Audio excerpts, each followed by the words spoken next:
Então, desenvolvimento de cenários de aprendizagem ativa para a promoção das TEM. Chamo-me Sílvia Araújo, pertenço à Escola de Letras e Ciências Humanas, Artes e Ciências Humanas da Universidade do Minho, não é? Tenho um doutoramento em Ciências da Linguagem, mas a questão que eu aqui trago mais tem a ver com esta minha ligação com o digital, há uns anos para cá, para tentar integrar então as tecnologias como catalisadoras de experiências de aprendizagem ativa. Então, hoje vamos falar destas questões das metodologias ativas, que, a meu ver, são realmente a pedra angular, não é, na inovação da aprendizagem. Eu sei que vocês têm alunos com outras idades, mas eu também dou aulas a alunos com 18 anos e não é fácil, por vezes, não é, retirá-los um bocadinho daquela dinâmica mais expositiva e pô-los a tentar, enfim, ter um papel mais ativo nas aulas. Isso requer, evidentemente, a construção de cenários em que damos mais espaço aos alunos para intervir e é disso que vamos tentar falar um bocadinho hoje, não é?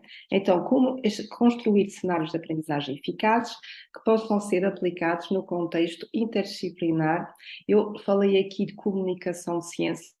Vamos ver como é que nós podemos ajudar os nossos alunos, usando essas metodologias ativas, a co-construir e comunicar esse conhecimento que adquirem muitas vezes, não é? Quase sempre por via do manual, mas também das aulas teóricas que ministram aos alunos.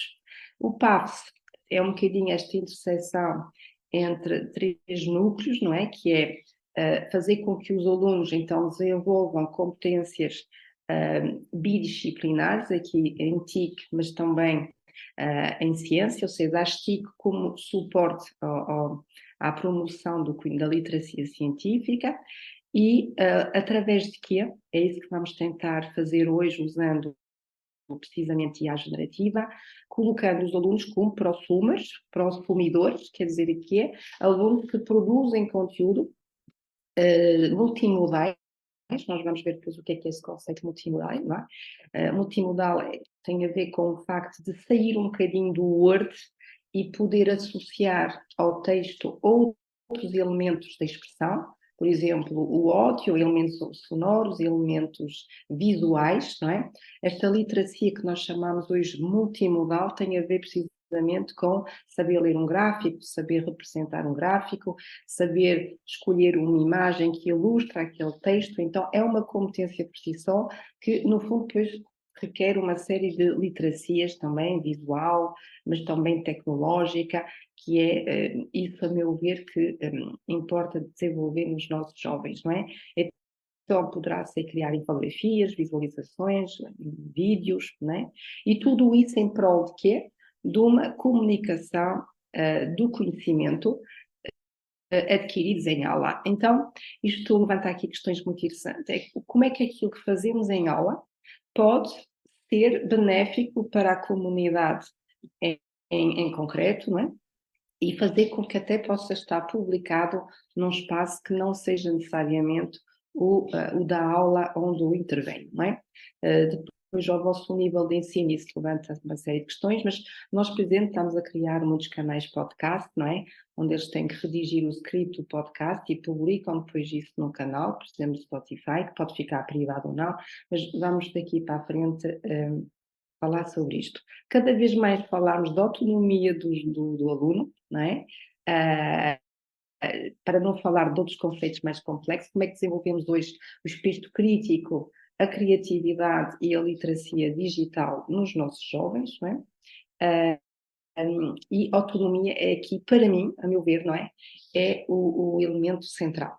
Não é? Nós queremos alunos que consigam, de facto, desenvolver capacidades de autorregulação, de autoaprendizagem e, neste momento, estamos numa era, se conseguirmos aproveitar o que vamos tentar fazer hoje aqui com vocês, que é como é que podemos explorar uma ferramenta que saiu precisamente há um ano. Entretanto, já saíram mais 500, não é? Todos os dias estão a sair outras ferramentas, já nem conseguimos acompanhar a proliferação de ferramentas que nos invadem por todo o lado agora de inteligência artificial. Como é que podemos aproveitar isso para apoiar quer o nosso trabalho como docente, quer apoiar também a aprendizagem dos nossos alunos, e a nossa ideia hoje é propor uma metodologia como exemplo, mas talvez permitirá que vocês tenham depois outras ideias de como implementar isto em sala de aula, se aceitarmos que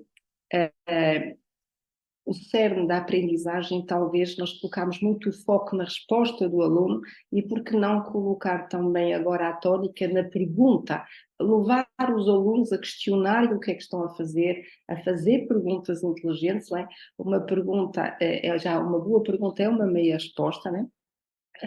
O conhecimento, a base é realmente a capacidade de indagar, de questionar, de problematizar, e isso é algo que estas novas ferramentas permitem. Sabem que nós, quando estamos isso com os nossos alunos aqui no ensino superior, professora, mas eu não sei fazer perguntas, o que é que eu pergunto, professora? Pois, esta semana vivemos uma experiência muito interessante, que eu dei-lhes um texto de divulgação científica do público, um texto muito pequeno, muito simples, para analisar, e perguntei, analisem este texto, não é?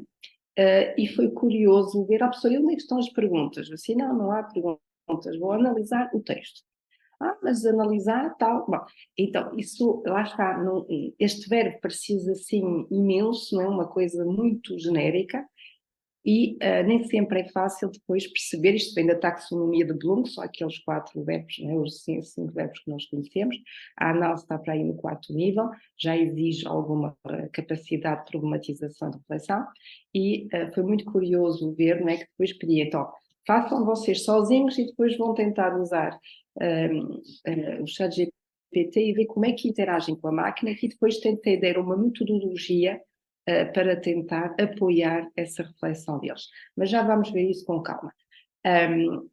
Temos então o ensinar e aprender na área digital, é o que falámos agora, é um conceito que vocês já conhecem evidentemente muito, não é? A flexibilidade, o perfil curricular do aluno, o desenvolvimento de competências, nomeadamente, não é? Baseada nesta questão da autonomia, e nós já sabemos quais são as 4 competências críticas hoje a desenvolver. Por acaso no inglês são os 4 Cs, não é? Começa tudo com a letra C, que é a capacidade de comunicação, que os alunos, muito também depois da pandemia, tiveram mais dificuldade, ficaram mais tímidos, mais reservados, com mais dificuldade em comunicarem, não é? Sobretudo oralmente, e é importante então desenvolver ao máximo esta competência nos nossos jovens, o poder trabalhar mais em dinâmica colaborativa, não é? Gerir trabalho em dinâmica de grupo, o pensamento crítico fala-se agora muito, não é? Porque a máquina parece que faz tudo e então já não vamos ter que pensar, ou ao contrário, eu acho que é isso que vamos ter que desenvolver mais nos nossos jovens, é como é que eu analiso as respostas, como é que eu filtro, não é? A sua veracidade, como é que eu interajo com esta resposta, enfim. E a criatividade já é um conceito mais complexo, mas que podemos e devemos tentar integrar ao máximo nos trabalhos que pedimos aos alunos. Não sei se conseguem ver este quadro que está aqui, são as competências mais procuradas no mercado de trabalho. As competências de resolver problemas, de aprendizagem ativa, a capacidade de pensar de forma analítica e inovação vão estar no topo das 10 competências até 2025 mais pedidas no mercado, não é? Então, obviamente que isto talvez seja mais importante para o ensino superior, mas eu acho que é importante, não é, implementar ou fomentar estas competências o quanto antes nos nossos jovens. É evidente que a minha questão prende-se agora é: será que as escolas estão neste momento preparadas, não é? São muitos alunos em sala de aulas, as pessoas têm muitas turmas, depois é preciso cumprir os programas, depois a ergonomia da sala continua, se calhar, a ser um pouco uma ergonomia, não é? Não muito propiciadora de trabalho de grupo, mas, não é? Enfim, o professor fala, os alunos ouvem, ainda temos muito essa organização espacial que não facilita, a meu ver, a adoção de metodologias ativas, porque, enfim, não é? O próprio espaço dita já um modo de ensino, não é? Então, quem são estes jovens que nos chegam agora à escola e que muitas vezes, não é, precisariam talvez de uma outra forma de aceder à informação e de a processar, não é? Fica aqui esta questão, e quanto mais, não é? Quanto mais gerações passarem por nós, evidentemente o fosso vai sendo maior e, e notamos, não é? De um ano para o outro, uma mudança muito substancial nos jovens que nos chegam aqui à universidade, não é? Eu, quando comecei-me a perceber, que perguntava, olha, o que é que eu acabei de dizer? Eles ficavam a olhar para mim.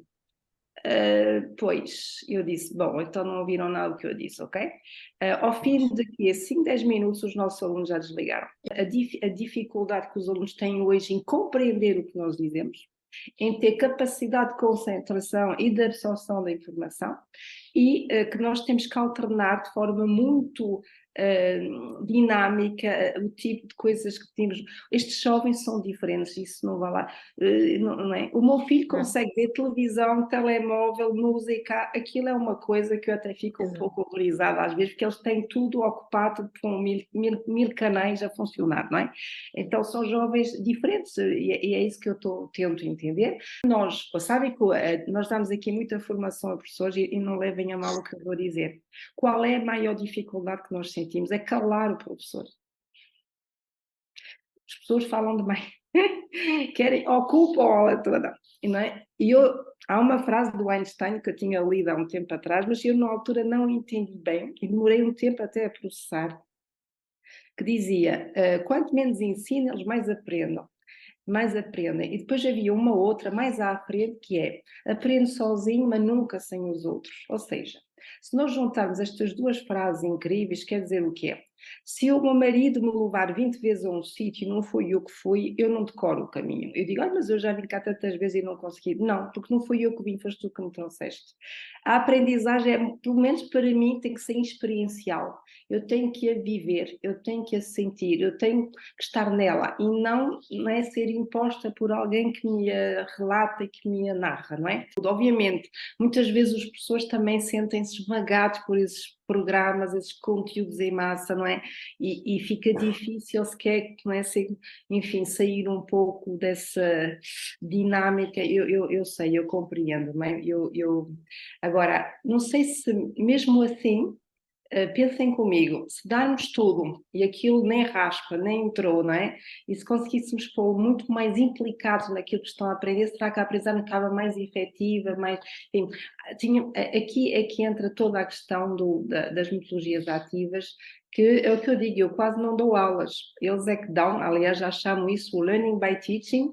Eles é que têm que, enfim, pesquisar e fazer e trazer, ficam muito perturbados quando chegam aqui com os 8 anos. Então, professora, nós é que vamos ter que...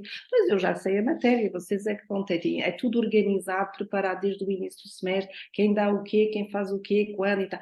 Entrego logo a programação na primeira aula. Como dizia uma colega, não é o equipamento em si, é o uso que se faz deles, não é? E como diz aqui a Carla muito bem, estamos no mundo, mas há uma baixa literacia digital. E vou dizer mais, o que é que a literacia digital traz? É uma forma de pensar, de organizar o conhecimento, literacia de informação, procurar informação, saber gerir informação, processar informação, transformar essa informação. Tudo isso exige, de facto, uma série de competências que eu não sei se são esmagadas por excesso de conteúdos. Estamos muito não é, na ditadura do conteúdo e talvez muito pouco na lógica de vamos aprender, não é? Aprender, está a ver? Aprender a aprender, a procurar, a filtrar, a tratar. E então isso faz com que fiquemos todos não é, presos nesta questão do excesso de informação que temos que dar e há pouco tempo para o resto. Então eu nem culpo, não é? Já sabemos que isto é uma dificuldade grande. Eu libertei muito rapidamente disto tudo e comecei a criar a minha pedagogia individual, fui testando, fui limando, enfim, e comecei a desenhar desenhadora de cenários, não é? Onde é que eu quero que os alunos, obviamente que não avançam todos ao mesmo ritmo, uns demoram mais tempo, outros nem arrancam quase de todo, e vejo que os 18 anos é preciso outro. Nós estamos agora a querer formar os docentes na universidade para os alunos que chegam do secundário com 18 anos, para ter um tato particular com esses alunos. Há uma taxa de desistência muito elevada, de desmotivação, eles não é, na universidade é um pouco diferente, então é preciso, enfim, haver aqui uma pedagogia quase especial para estes alunos, não é? Também vêm psicologicamente fragilizados, não é só uma questão cognitiva, temos outras questões aqui muito complexas à mistura, e então cada vez mais alunos com ensino especial, não é? Autistas, enfim, com hiperatividade, que muitas vezes estão no meio daqueles alunos e nós nem sabemos como lidar com isso, enfim, isto não está fácil, não é? Aqui tem a ver com, eu não acho que um bom professor tenha que necessariamente saber usar o digital, não é isso que eu quero dizer, mas eu penso que se usarmos bem o digital, podemos talvez facilitar o tal professor orientador e menos ditador. Quando nós usamos a tecnologia como algo de forma pedagógica, integrada, eu acho que é aí que nós podemos fazer toda a diferença. Chegaram os computadores do Sócrates, mas muitas vezes não sabíamos bem o que é que fazíamos com aquilo. Chegou um bocado, permita-me, o carro antes dos bois, não é? Primeiro era preciso ter dado formação, perceber como é que se usava aquilo, para depois usar bem aquilo, não é? Ou seja, ter bons equipamentos não garante inovação pedagógica, nunca vai, não é?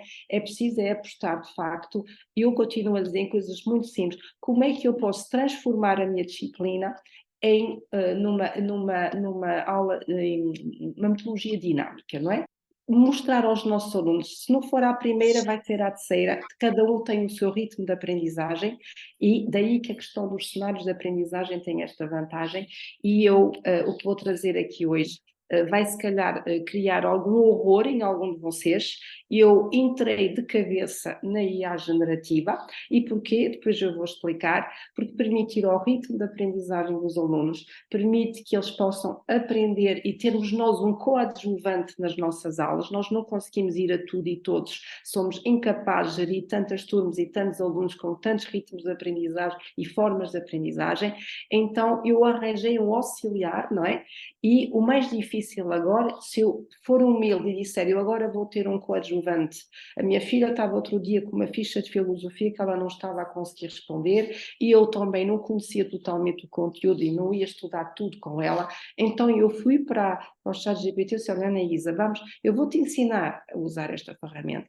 Quando tu tiveres dúvidas, como estás agora e estás a chorar, estás aí toda deprimida, eu vou-te mostrar como é que tu vais usar essa ferramenta de forma crítica, inteligente e responsável, para teres, Rafael, mais apoio daqui para a frente. E foi, olha, o momento mais surreal que eu tive como educadora, como, enfim, encarregada de educação, foi ver a minha filha aos poucos a colocar perguntas, a tentar ser um diálogo com a máquina e a tentar resolver as questões, e eu a apoiá-la, não é?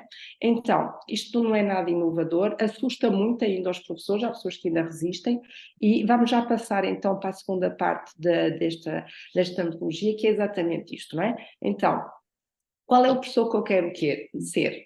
Centrado no professor expositivo, avaliação sumativa, ou tentar centrar efetivamente no aluno com metodologias ativas e repensar a avaliação e conseguir então, não sei se vocês conhecem todas estas metodologias, não é? O Flip Classroom, a pedagogia invertida é a mais conhecida, os alunos, não é, que sabem, viram um vídeo ou qualquer coisa antes da aula e já conseguem ter um papel mais ativo na aula, porque já têm algum material de base para processar o que é dito, em vez do professor expor e depois ele vai fazer os TPCs para casa, e é aí que o problema começa, porque ele não ouviu bem na aula e porque também não sabe responder às questões em casa. E aqui, ao contrário, o que é que custa mais caro à educação? É o professor. Nós devíamos, o aluno ouve a teoria em casa e usamos o professor em aula para, em espaços dinâmicas do grupo, ajudar os alunos a fazer a parte mais complexa, que normalmente fica para casa. Estão a ver? É mesmo uma inversão aqui de papel para o aluno e para o professor. Nós estamos aqui a apostar muito no projeto Based Learning, não é? Que é a aprendizagem baseada em projetos. Isso obriga, de facto, a ter um fluxograma de atividades. O Team-Based Learning é muito interessante, não sei se conhecem o que é o Team-Based Learning. Por exemplo, é uma coisa que está a correr muito bem aqui na universidade, que é, eles fazem um teste sozinhos e depois pedimos que eles realizem o mesmo teste em grupo. E depois vemos o que é que altera o facto de ter realizado o teste depois numa segunda fase em grupo, o que é que alterou na forma como ele olhou para as perguntas, respondeu e aprendeu mais. E sabem porquê que funciona? Porque às vezes nós explicamos de uma determinada maneira e os colegas às vezes explicam de uma outra maneira mais clara que o aluno, eu agora entendi o que é que o professor queria dizer, eu não tinha percebido isso. Não é? Isto pode ser o aluno um bocado como tutor de outros alunos, há sempre, não é? Criar grupos, enfim, interessantes. Eu não sei o que acham daquilo que eu estou a dizer aqui, mas nós estamos a aplicar então uma percentagem para a nota individual e depois para a nota de grupo, e tentar criar outras dinâmicas da avaliação. A avaliação, eu diria que é aquilo que é o que marca mais os alunos, que os preocupa mais, mas é aquilo que mais potencialmente pode transformar o ensino. Não por obter apenas uma nota, que isso é o que nós devemos tentar, enfim, explicar aos alunos, mas como uma forma de eu para chegar ali, para ter esta avaliação, o que é que eu tenho que fazer para lá chegar, não é? E isso exige então pensar no processo. O que é que eu espero que os meus alunos atinjam para chegar, toda a gente quer à nota máxima, não é? Não quer dizer, é ao meu máximo, não é à nota máxima, é ao meu máximo. E muitas vezes não fica muito claro o que é que o professor espera de mim, o que é que eu tenho que responder e o que é que eu tenho que fazer em determinadas tarefas, não é? Pronto, temos aqui esta linda pirâmide que toda a gente conhece, que é do Bloom, não é? E muitas vezes é muito difícil sair dos níveis iniciais, que é lembrar e compreender, não é? Como é que nós então levamos os nossos alunos a esse processo mais de análise, que foi aquilo que eu tentei fazer com os meus alunos esta semana, e sobretudo na criação, onde vamos apostar aqui muito hoje, que é criando, fazendo, eu aprendo. Não é? Não é apenas relembrando e compreendendo o que o professor me diz, é como é que eu compreendo, fazendo, aplicando, não é? E isso obriga-nos então a trabalhar literacias de nível superior e não apenas de nível inferior. Eu diria que o problema na nossa educação é que estamos muito centrados nos dois níveis iniciais e talvez menos preocupados em empurrar os alunos para o topo da pirâmide, porque aquelas questões todas que nós debatemos há pouco. E então, eu penso que chegámos ao fim desta. Ainda temos aqui um pouco, lá está, é aquele resumo de tudo o que nós dissemos. Diz-me como concebes o ensino, dir-te-ei como aprendem os teus alunos, não é? Então, o professor, o tal designer, não é? O desenhador, o engenheiro pedagógico que vai criar cenários para que o aluno possa então aprender fazendo e tenha uma aprendizagem mais experiencial e seja autor e ator da sua aprendizagem, não é?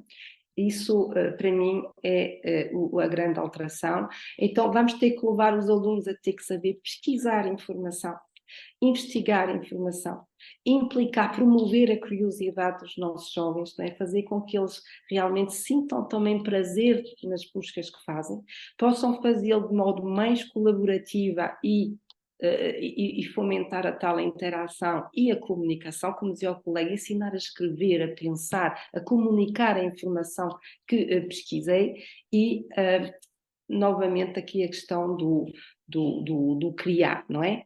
Então, eu no verão passo ali o tempo todo a dizer como é que eu vou desenhar, tenho que formar tradutores, tenho que formar isto, tenho que formar aquilo. Qual é o cenário que eu vou propor ativo aos meus alunos? Como é que eu vou conseguir mantê-los, de facto, a adquirir competências e não apenas conteúdos, não é? E promover a metacognição, que é, porque é que eu estou a fazer isto, não é? Qual é a reflexão que eu retiro disto? Porque é que eu fiz antes e agora estou a fazer isto depois? Como é que eu percebo o processo que me levou àquela aprendizagem, àquela nota final na minha disciplina? Tudo isto, então, é algo que é aquela questão de autorregulação. Esta questão metacognitiva, o trazer experiências mais autênticas para dentro da sala de aulas. Muitas vezes não é fácil fazer isto, não é? Nós, por exemplo, contratamos uma empresa que vem, diz qualquer coisa, eles têm que fazer qualquer coisa para a empresa, então tentamos trazer agentes externos tentem criar um cenário mais autêntico, isso é possível na universidade. Não sei de que forma é que nas vossas aulas isso seria possível. Obviamente falaram há bocadinho a colega que perdeu o tempo e que ligou às colegas da física. Eu acho que se nós tivéssemos as disciplinas menos atomizadas e mais conectadas entre si, a aprendizagem seria mais produtiva, significativa e efetiva. O problema é que cada um está no seu cogumelo, os alunos muitas vezes não conseguem conectar as matérias entre si, e então parece que estamos todos um bocadinho em túneis diferentes, não é? E não se cria sinergias interessantes entre as disciplinas, não é? Eu podia-vos mostrar o mestrado que nós desenhamos aqui, e que vai precisamente mostrar como é que estas áreas todas convergem para um objetivo comum, que é criar alunos, enfim, reflexivos, proativos, críticos, não é? E pessoas que sejam capazes de resolver problemas e de pensar por conta própria. Isso é muito difícil de criar este tipo de aluno, porque ele, por natureza, vai esperar que lhe façam, que lhe digam, que lhe expliquem, não é? E pedir que eles façam esse processo não é fácil, não é? E aqui, para a técnica de escrita, nós usamos muitas técnicas de mind mapping. A questão da visualização da informação é para nós fulcral. Tenho implementado este método quase em todas as disciplinas, que é, antes de escrever, antes de pensar, vão pensar, exatamente, vão desenhar. Então, vão desenhar o que é que vai haver na introdução, o que é que vai haver no desenvolvimento, quantas secções é que tem, quantas subsecções, o que é a conclusão, a síntese tem que retomar a problemática, qual é a problemática, enfim, eles têm que pensarem, de facto, dá tempo aos alunos para processar isto, não é? E depois este mapa mental vai ditar a organização da própria mancha topográfica dos textos. Se tiveres, então, 1, 2, 3, 4 subtópicos, vai-te dar, então, 4 parágrafos no teu texto, salta 2 linhas, e tem que a mancha gráfica refletir todo o processamento cognitivo que fizeste no mapa, não é? Funciona lindamente o técnico de mind mapping. A professora não sabia o que era um parágrafo. Tem muitas frases órfãos ali sozinhas, ou parágrafos intermináveis que não sabemos quando é que acabam. Enfim, eu acho que fazer da planificação à textualização poderia ser uma excelente tarefa. Eu aplico os mind mapping em todas as minhas disciplinas. Não é? Eles fazem isso ou sozinhos ou em modo colaborativo, e quando é sozinho tem que apresentar aos outros alunos para perceber se podemos otimizar, melhorar a fase de tratamento da informação que fizeram, não é? Depois podemos, e há várias ferramentas para criar esses mapas, mas pode ser feito no suporte de papel, não tem nada de especial. Temos aqui mapas feitos por alunos, não é, na área da biologia, feitos em papel, como vê, não é? E tem sido uma ferramenta extremamente... aplicámos isso na escola de medicina, para eles mapear doenças e depois converter isso, mas não vamos, se calhar, ir muito mais longe nesta apresentação. Então pensem assim, resumo desta nossa tertúlia toda, é isto: como criar cenários de aprendizagem ativa, que roteiro de aprendizagem que eu vou, como é que eu vou dividir o meu roteiro, que dinâmicas de trabalho, individual, cooperativa, colaborativa, há uma diferença entre cooperativa e colaborativa, que competências é que eu quero ativar nos meus alunos, é a comunicação, é a colaboração, é o pensamento crítico, enfim, e que tipo de avaliação é que me vão permitir chegar lá, como é que o aluno chega ao topo da montanha, isso é que é a nossa questão. E a avaliação aqui, temos aqui 3 tipos. Nós estamos muito concentrados na avaliação da aprendizagem e não como aprendizagem, está a ver? Há uma nuance que é como é que a avaliação serve de veículo para a aprendizagem, não apenas como uma classificação da aprendizagem, não é? Então, passado o de para o como, tem de facto aqui algum grau de complexidade, no sentido em que obriga a ser o tal professor que vai criar cenários de aprendizagem ativa. Talvez os manuais nos obriguem a fazer muita avaliação da aprendizagem, e como é que nós passamos, digam colegas, para o para e o como. Aqui é que está a grande questão. O como é que eu fiz, que dificuldades é que eu senti, quais foram os meus obstáculos, como é que eu superei, como é que eu lá cheguei, será que fui ao máximo de mim? Podia ter feito mais e melhor, se fosse agora tinha feito assim e não assado. Enfim, é trazer essa componente de reflexão, é por isso que os portfólios ganham alguma importância, e se fala muito nisso, não é? De haver um roteiro de reflexão ao longo da disciplina podia ser muito interessante. Os alunos apontarem tudo o que sentem, como é que vivem a aprendizagem que estão a ter, e nós podemos ter acesso a esse material para ir um bocadinho monitorizar o que está a acontecer com estes jovens que muitas vezes, não é, na nossa coisa da matéria nem conseguimos processar tudo o que acontece, não é? E então, há vários formatos de avaliação, como sabem, há as questões de instrumentos fechados, que são muito interessantes para validar rapidamente, sabem o que é o ARS, Audience Response System, com os telemóveis, hoje com o Quizzes, com o Kahoot, que já o usam certamente, conseguimos rapidamente ver o que é que os alunos perceberam daquilo que foi dito, prever, por exemplo, questionários desse tipo em sala de aulas. Eu falei 10 minutos, o que é que fizeram? No meu caso, nem sou eu que faço as perguntas. Divido o programa em vários aspectos e são os alunos, um grupo que faz perguntas sobre a matéria, não é? E são eles que vêm monitorizar esse questionário e responder a dúvidas dos colegas, ou seja, eu tento intervir o menos possível. Estão a ver? Para mim, a melhor aula, sabem qual é? Aquela em que eu não abri a boca, em que eu não falei nada e a aula aconteceu sem mim. Isso quer dizer que eu preparei tudo muito bem, não é? Por trás, toda a mecânica para que os alunos sentissem que são mesmo os atores dessa aprendizagem. E depois temos outro, não é? Que tem a ver com os portfólios, a apresentação oral.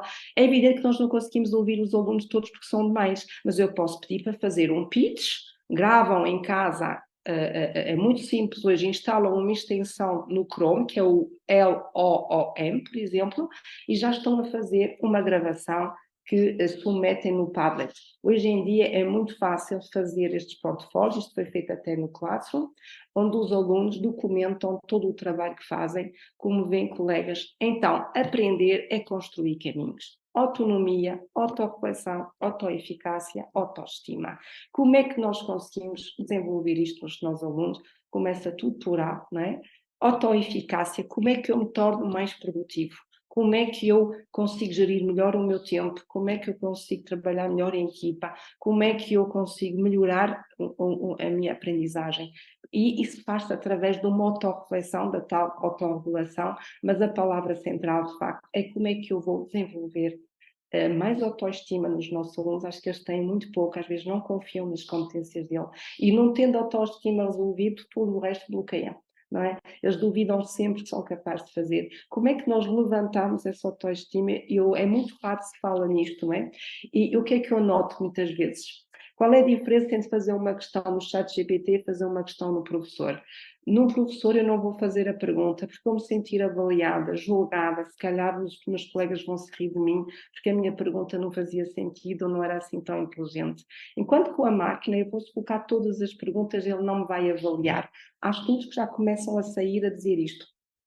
Na máquina eu pergunto o que quiser, num professor eu se calhar não o faço. Então fico sempre fechada, ensimismada em mim, porque não tenho como me abrir ao outro, estão a ver? Porque eu não tenho a mesma rapidez de processamento que o meu colega, então eu vou sentir que não posso atuar da mesma maneira. Então nós temos alunos com muitas fragilidades, com muitos medos, cada vez mais, de falar, de dizer, de pensar. Então como é que nós libertamos estes jovens? Isso é que é a minha grande questão. Como é que os libertamos? Como é que eles sentem que podem dizer, que podem se expressar, que podem errar, que podem... Isto é uma mudança completa de paradigma no espaço de aulas, não é? E eu digo isto com tanta emoção porque eu preocupo-me um pouco com estes jovens, não é? O que é o mundo para eles agora? Como é que eles estão a viver toda esta mudança vertiginosa que assistimos? Como é que a sociedade vai estar daqui 2, 3 anos agora com todo este avanço tecnológico brutal desde o ano passado? Tudo isso são indagações que eles devem estar a fazer, evidentemente, e que às vezes as escolas têm dificuldade em acompanhar e entender o que se vai na cabeça destes jovens. Não é? Eu falo bastante com eles, fico muitas vezes até depois da aula são muito barulhentos, os alunos de 8 anos, fazem muito barulho, falam muito, mas é entre eles, quando eu coloco uma pergunta, às vezes já nem respondem, não é? Então, mas é ótimo também sentir que muitas vezes eles até estão a falar da disciplina e estão a tentar fazer o que é pedido, não é? Então aqui temos a questão de um pitch, por exemplo, não é? Onde ela fala um pouco desta questão de nós permitir que os alunos tenham esse espaço tal. Pronto, então eu vou interromper agora esta partilha e como já falei demais, íamos passar agora para uma componente mais prática deste workshop, está bem? Eu vou pedir então que escolham um texto que vocês considerem importante na vossa disciplina, pode ser um texto de 10, 15 linhas, um texto qualquer sobre ciência, não sei se estão todos voltados para as mesmas áreas, vamos então partilhar agora uma coisa. Como é que hoje, no século XXI e em era da área digital, eu vou assumir que vou utilizar a inteligência artificial em prol da exploração? Vocês devem ter falado muito deste tema até hoje, nós também aqui na universidade. Há professores do contra, há professores que nem assim nem assado, e há professores como eu que se atiraram de cabeça, corpo e alma e que tentaram ver o lado bom da ferramenta. E eu vou tentar mostrar porque é que eu acho que tem também um lado muito positivo. Os meus alunos, o ano passado, devo ter sido as primeiras a usar aqui, tiveram uma reação muito negativa. Professor, o que é isto? Eu não sei fazer perguntas, eu não sei como é que eu vou usar isto, não está, é muito disruptivo e tal, assim, ok, muito bem. Mas exatamente, eu quero que aprendam a fazer perguntas. É exatamente onde eu quero bater. Não vão esperar que a pergunta vocês vão colocar. Se a pergunta não for inteligente, não há problema. Avance e tentam. Enfim, como é que nós então vamos colocar os nossos alunos a processar a tal textos, por exemplo, um texto de especialidade, neste caso de ciência, biologia, física, ou o que seja, não é? Então, como é que nós poderíamos fazer isto? Porque é que devemos aproveitar estas ferramentas em prol dessas? São populares. Eu acho que os alunos já usam estas ferramentas, mesmo se não o admitem, e eu noto isso na universidade, têm medo de dizer que usam, porque há pessoas que não gostam, então não dizem que usam, mas já usam. Apesar de serem populares, há professores que partilham a ideia pré-concebida de que são ferramentas apenas para preguiçosos, para copiar, para plagiar, e então ficam por esta dimensão muito superficial da ferramenta e não tentaram perceber como é que podiam de facto integrar isso, mas de facto o ChatGPT e outras, e depois vou-vos apresentar outras ferramentas, saem umas 300 por dia neste momento, têm um potencial pedagógico extremamente rico que vale a pena explorar, não é? Então, este slide aqui para mim é o cerne da questão. Como é que nós podemos então, para ter o aluno preparado para este mundo que vem aí, em que isto vai estar por todo lado, necessária, não é? E que vai ser como uma ferramenta de aprendizagem, de autoaprendizagem, desenvolvimento de autonomia, repito, desenvolver uma literacia básica de inteligência artificial para nos nossos alunos, para que se possam tornar, enfim, estudantes, professores, investigadores de forma responsável e consciente. Obviamente que a IA tem algumas limitações, nós já sabemos, muitas vezes ela desbaratina um pouco, tem as tais alucinações, mas de facto é uma ferramenta estatística que vai, enfim, tentar adivinhar o que vem, será a resposta mais plausível perante uma pergunta, e às vezes não se percebe muito bem essa questão, se poderá haver preconceitos, os direitos de autor, quem é o texto, enfim, são estas questões que andam assim a preocupar mais os nossos colegas.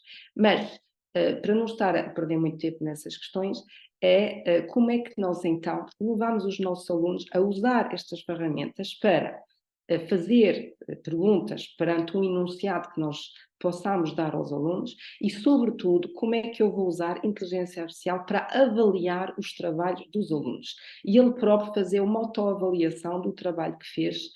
Isso é uma coisa talvez um bocadinho à frente, mas vamos tentar ver como é que nós conversamos com a máquina, como é que desenvolvemos esta capacidade, não é, de interação humano-computador. Parece uma coisa um bocado surreal, é um facto, mas vejam bem o número de horas que os nossos alunos muitas vezes depois de uma aula vão para as centros de explicação, estão ali horas em centro de explicação, alguns que não têm dinheiro não podem ir para centro de explicação, ou seja, no fundo esta ferramenta, o caminho fez vezes o Tilt é muito democrático, é muito equitativo, é muito inclusiva. Qualquer pessoa pode usar, basta saber usar. E é aí que está a questão, o cerne da questão. Como é que eu ponho todos os alunos, independentemente de ter dinheiro, não ter isto, não ter aquilo, a poder ter um apoio à sua aprendizagem. E então entra agora um conceito muito estranho, que é a engenharia de prompts, que é o conceito de fazer uma boa instrução à máquina, e o vosso trabalho poderia ser isto. Vocês vão ter que chegar àquela tarefa. Como é que vão dialogar com a máquina para conseguir perceber como é que desmontam o processo para chegar lá sozinhos? Professora, pois isto é difícil. Exatamente, é difícil. Mas então, vão estar numa dinâmica de grupo. Quais são as perguntas que vocês vão ter que fazer para analisar um texto do Camões, por exemplo? Tem que analisar este texto de Camões. Vou-vos dar 10 minutos e vão tentar colocar perguntas para saber, então, como é que vão chegar ao objetivo que eu vos tracei. E se vocês experimentarem este exercício, vão ficar extremamente, em vez de estar o Camões,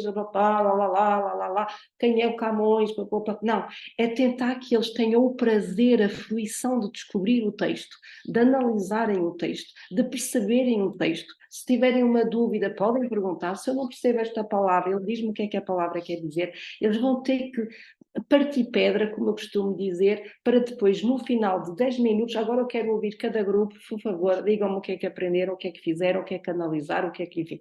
Tudo isso vão ver a arte da pergunta, a arte da pergunta. Então, como é que nós podemos criar estas mais metodologias para que os alunos adquiram conhecimento, mas não é só conhecimento, insisto, competências, não é? Competências de autorregulação, de metacognição, para ser mais autónomos, não é? Então, como é que nós podemos aproveitar estas ferramentas? Nós criamos aqui uma metodologia, é apenas uma, pois vocês poderão desenhar a vossa. Eu quero um texto que eu não compreendo. Eu tenho que ler um texto sobre fotossíntese ou sobre qualquer coisa, imaginem, não sei, ou até Camões, como eu falei, não percebi nada do texto de Camões, para mim não percebi. Então, como é que nós levamos os alunos a fazer estas tarefas linguísticas que estão aqui? Como é que eu resumo um texto? O texto está muito complexo, como é que eu posso simplificar o texto? E esta palavra assusta um pouco, não é? Como é que eu passo de um texto hermético que eu não entendi para um texto que eu até consigo entender? Isso é o que vamos fazer e mostrar. Como é que eu posso extrair a terminologia de um texto, técnico ou não, e saber o que é que os termos querem dizer, quais são os termos mais importantes daquele texto? Como é que eu posso extrair os tópicos do que é que fala este texto? E como é que eu posso criar conteúdos que me permitam retomar um bocadinho os termos, os tópicos, tudo isto que eu fiz antes e avaliar esses conteúdos e melhorar o conteúdo se houver necessidade disto, não é? Então, isso pode ser feito com diferentes metodologias de aprendizagem de desafios, aprendizagem baseada em projetos. Vocês só têm que pensar o que é que está antes de resumir e, sobretudo, o que é que eu quero que eles no fim façam para que estas atividades, estas tarefas linguísticas possam acontecer. Não é? Porque é que eu chamo de metodologia multimodal? Porque os alunos aqui vão ter que ler textos, vão ter que fazer imagens, vão ter que gerar vídeos, vão ter que gerar podcast, vão ter que aprender a sair do Word, a trabalhar com outros média, com outros tipos de ficheiros, não é? E como é que nós usamos então estas ferramentas como o canivete suíço? Tem a ver para extrair e organizar a informação, simplificar, resumir, adaptar a linguagem, criar, traduzir conteúdos personalizados. Vejam o número de atividades que é possível fazer para, com os nossos alunos, apenas com uma única ferramenta. Eu já trabalho na tecnologia há mais de 20 anos. Eu nunca tinha visto uma coisa destas. Não é? Eu tinha que usar não sei quantas ferramentas para fazer isto tudo. Numa só, eu consigo ter tudo concentrado e criar roteiros inteligentes de aprendizagem.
Olá, jovens ouvintes.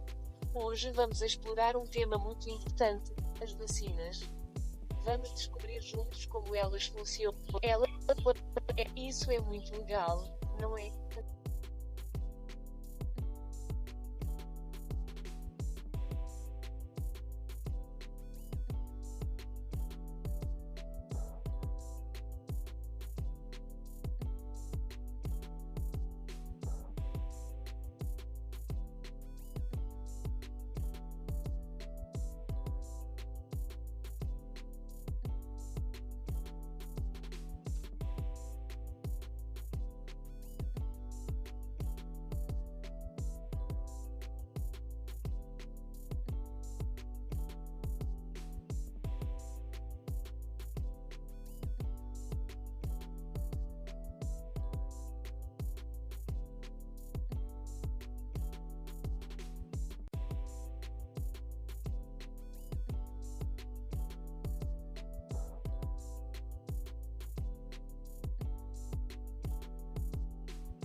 Hey there, young listeners, gather round today.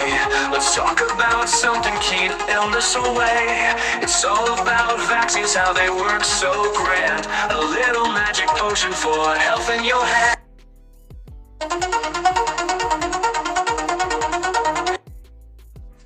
Hey there, young listeners, gather round today. Vaccines are the heroes, keep the sickness away. Little needle, big power in a tiny bit of serum.